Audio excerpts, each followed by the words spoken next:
반갑습니다.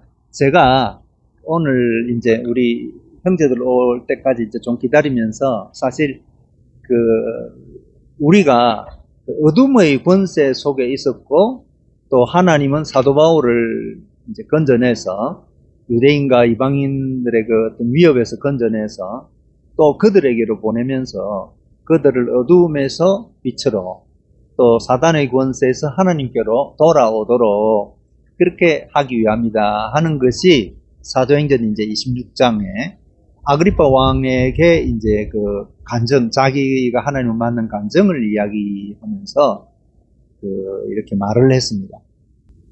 이제 그렇게 한 이유를 저는 또 이제 굉장히 그 중요한 부분으로 생각하고 있거든요. 왜냐하면은 이제 많은 분들이 영적 전쟁에 대해서 잘 모르시고 있는데 우리가 이제 예수님을 나의 주님으로 딱 영접을 하게 되면은 우리 마음속에 있는 그 옛사람이 가만히 있질 않거든요. 어쨌든 이 옛사람은 죄와 연결되어 있습니다. 저희가 직접 성경을 읽지는 않지만은 이제 그 창세기에 보면은 아담이 하와의 말을 듣고 하나님의 말씀을 어기고 이제 선악을 알게 되는 열매를 먹었거든요. 그렇게 했을 때 참 부끄럽게 되고 뭔가 부끄럽게 됐습니다. 우리가 연애를 이렇게 이제 몰래 연애를 이렇게 하게 되면은 참 아름다운 추억을 남기는 것 같지만은 들키고 나면은 얼마나 부끄러운지 참 괴롭거든요. 참 숨고 싶고 그렇습니다. 그런 이제 그렇듯이 하나님 말씀을 어기고 나니까 이제 숨게 되죠. 나무 뒤에 숨게 되고 또 이제 부부간 사이에 이제 너 때문에 이렇게 됐다. 그렇게 해서 이제 그 변명을 하고 또 고발을 하고 그 죄를 고발을 하고 또 여자는 또 뱀 때문에 그랬다 이렇게 고발을 하고 이렇게 됩니다. 그리고 이제 하나님이 나타나실 때 두려워서 숨게 되는데 그래서 사람들이 참 하나님을 거절하고 우상을 만들거든요. 돌이나 청동이나 은이나 뭐 어떤 금 그리고 이제 나무 같은 걸로 조각을 해서 이게 신이다. 그래서 이제 저에 대해서는 말하지 않는 신, 그리고 침묵하는 신, 무조건 빌면 복주는 신, 이런 걸 이제 찾게 되거든요. 또 우리가 이제 참 존경하는 그런 훌륭한 사람들이 많습니다. 소크라테스도 그렇고, 플라톤도 그렇고. 그러나 그런 철학자들이 귀신을 쫓아냈다는 말을 들은 적은 없거든요. 또 공자님도 그렇고, 다 이제 나름대로의 진리는 말하지만 영적 세계는 모르는 겁니다. 이 영적 세계는 우리 자연적인 세계에 넘어 있습니다. 그런데 우리가 이제 어렴풋이는 알 수 있습니다. 하나님께서 자신을 이 천지 창조를 통해서 이제 나타내셨지만 우리가 죄로 인해서 이 하나님이 어디 계신지를 모르거든요. 모르게 됐습니다. 이제 그렇게 됐을 때 또 하나님은 한편 자기 자신을 우리의 양심에 이제 기록을 했습니다. 그게 이제 로마서 1장 거기 19절부터 쭉 읽어보면 나옵니다. 자연을 통해서 이렇게 했지만은 사람들이 우상을 섬기고 또 제 마음대로 살아가는 죄에 대해서 이야기를 하시고 또 2장에서 이제 14절 이하로 가면은 또 우리 양심에 유대인들은 모세법이 있어서 죄를 알지만은 일반 이방인들은 어떻게 죄를 아느냐 했을 때 이미 양심에 기록이 되어 있습니다. 그래서 어떤 사람이 살인을 하게 되면은 벌써 죄를 느끼고 피하려고 하고 도망가려고 하고 경찰 보면 무섭고 그렇습니다. 죄를 안 지었을 때는 경찰 봐도 아무 상관이 없는데 그런 거를 우리가 이제 볼 수 있습니다. 그래서 우리 양심이 또 하나님 계심을 전가하지만은 우리 사람들은 이미 하나님을 떠나 있습니다. 그리고 우리가 이제 죄를 지었으면은 하나님과 분리된 상태에서 하나님 아닌 것을 또 이제 섬기고 이렇게 또 하나님이 하지 마라 한 걸 쭉 하거든요.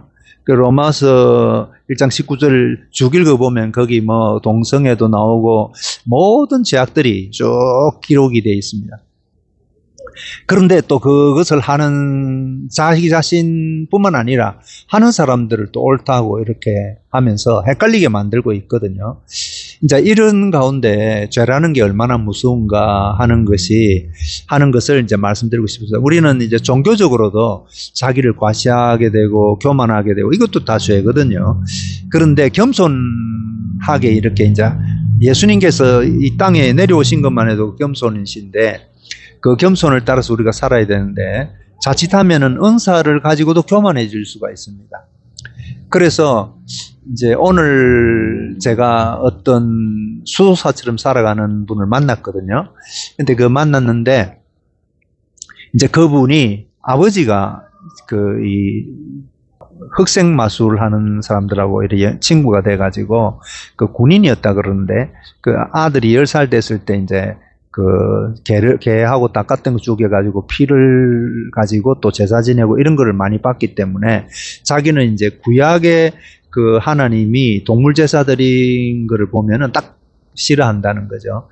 그래서 내가 이제 그것을 이해를 했고, 또 예수님의 사랑, 하나님이 독생자 아들 예수 그리스도를 보내시고 우리를 대신해서 피 흘리시고 죽으셨기 때문에 그분을 의지하면은 이제 성령님을 받게 된다. 그러면 당신 속에 있는 악한 영들이 이제 거기 빛에 도망가게 된다.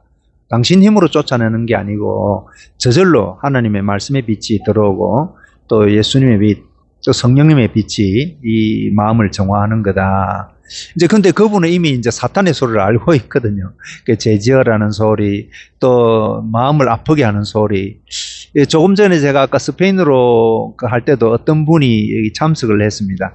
아마 구글하고 사는 참 불쌍한 여자분 같은데, 이제 여기서 이제 녹화를 하고 있으니까 아무래도 궁금하거든요. 무슨 소리를 하는지. 물론 구글 하기 위해서 왔을 수도 있는데, 이제 앉아가지고 듣다가 갔거든요. 그래서 마음속에 괴로운 걸 저한테 또 이야기하더라고요. 그러니까 너는 이런 죄를 지었지 않느냐. 자꾸 그렇게 이제 공격하는 게 사실은 이제 마귀가 하는 겁니다. 그런데 성령님은 그렇게 하질 않습니다. 성령님은 예수님께서도 이제 장녀를 용서하셨지 않습니까? 그러니까 우리의 죄가 기억이 나고 또 이제 선한 쪽으로 회개하고 정리하도록 하는 것은 성령님의 소리이지만은, 그러나 실제로는 항상 하나님 우리를 사랑하십니다. 제가 증거로 이 말씀을 좀 드리고 싶습니다. 제가 2군데 성경을 읽겠습니다. 사도행전. 제가 한글 성경은 이전 성경을 갖고 있어가지고 혹 좀 틀릴 수도 있겠습니다. 지금 가지고 계신 성경하고 다르겠습니다. 15절, 26장 15절. 주여 누시니까 주께서 가라사대 나는 내가 핍박하는 예수라. 일어나 내 발로 서라. 내가 내게 나타난 것은 곧 내가 나를 본 일과 장차 내가 내게 나타날 일에 너로 사왕과 정인을 삼으려 함이니 이스라엘과 이방인들에게서 내가 너를 구원하여 저희에게 보내어 그 눈을 뜨게 하여 어두움에서 빛으로 사단의 권세에서 하나님께로 돌아가게 하고 제3가 나를 믿어 거룩하게 된 무리 가운데서 기업을 얻게 하리라 하리라. 이제 여기까지 읽었습니다. 그리고 이제 혹 시간 되시면 로마서 1장, 2장을 읽어보시면 참 좋겠습니다. 그리고 제가 16장 8절 그가 와서 죄에 대하여 의에 대하여 심판에 대하여 세상을 책망하시라. 죄에 대하여라 하면 너희가 나를 믿지 아니하며. 그러니까 이제 성령님은 내가 이런 죄를 지었다 하고 자꾸 고발되고 괴롭게 하는 건 마귀이고 귀신입니다. 이제 예수님은 성령을 보내주셔서 왜 예수를 믿지 않느냐. 이미 너의 죄는 십자가에서 해결됐다. 이렇게 이제 하시거든요. 그리고 의에 대해서, 우리가 어떤 의를 행하는 게 아니라 의에 대해서라 하면 내가 아버지께로 가리니 너희가 다시는 나를 보지 못하면, 이미 이제 하나님께서 예수님의 십자가의 피 흘리심을 통해서 우리 죄를 용서하셨다는 사실로 하늘로 받아주셨거든요. 그게 이제 예수님의 의입니다. 우리는 그걸 이제 의지해야 되지, 우리가 어떤 일을 한 걸 의지하는 건 아니거든요. 그리고 심판이라는 것은 나를 심판하시는 게 아니라 마귀가 심판받았다는 것을 또 이제 성령님은 우리에게 가르쳐 주십니다. 그래서 성령님으로 자꾸 충만해야 됩니다. 그렇게 할 때 우리에게 이제 어느 순간에 은사도 나타나고 또 성령의 열매가 충만하게 나타나는데, 그럴수록 우리가 이제 겸손하고 또 주님의 뜻을 찾고 우리가 살아나가야 되겠습니다. 여기 우리 우루과이에는 또 우리 청년들이 지금 유행처럼 온몸에 문신을 하고 마리화나가 자유화되어 있기 때문에 또 복음이 필요한 나라입니다. 근데 이제 이 복음이 교회만 있기보다도 거리로 나와가지고 이제 또 사람들과 대화를 하고 또 전도를 하는 것도 또 중요하기 때문에 저희가 이 일을 하고 있습니다. 오늘 감사를 드립니다. 다음에 또 뵙도록 하겠습니다. 감사합니다.